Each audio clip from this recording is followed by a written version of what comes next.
Remember the 20-foot wide crack in the Ethiopian desert?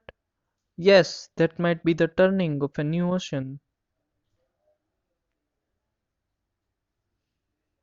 For millions of years, the Arabian Plate has been moving away from Africa at the rate of an inch per year, and this has led to the formation of the Red Sea and Gulf of Aden between the two land masses.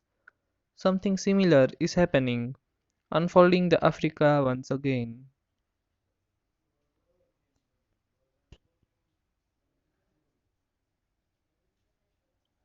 At present, the Somalian Plate is drifting away from the Nubian Plate at the rate of 0.2 inches per year.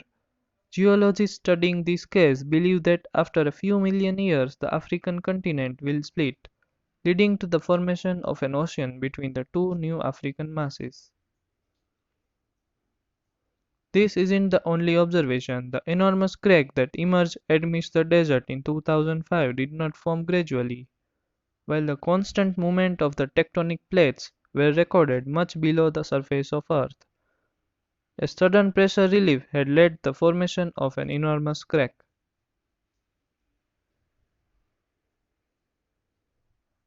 This made some geologists think that plate might be moving at a higher rate.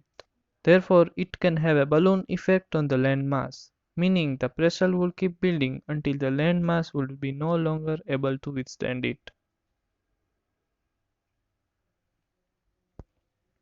Just as a balloon will suddenly burst if the pressure is too high, some geologists expect the landmass to experience a literal groundbreaking reaction. This crack has elements from deep within the earth, something up to the opening depositing at the crust. After analyzing the composition of the deposit, geologists found it similar to that of oceanic crust. Therefore, there is a high probability that an ocean will build up if and when the landmass separates.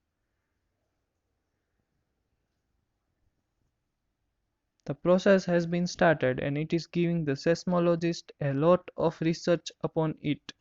It might take a million years for the new ocean to become a reality, and by unpredictability of nature, it could be sooner.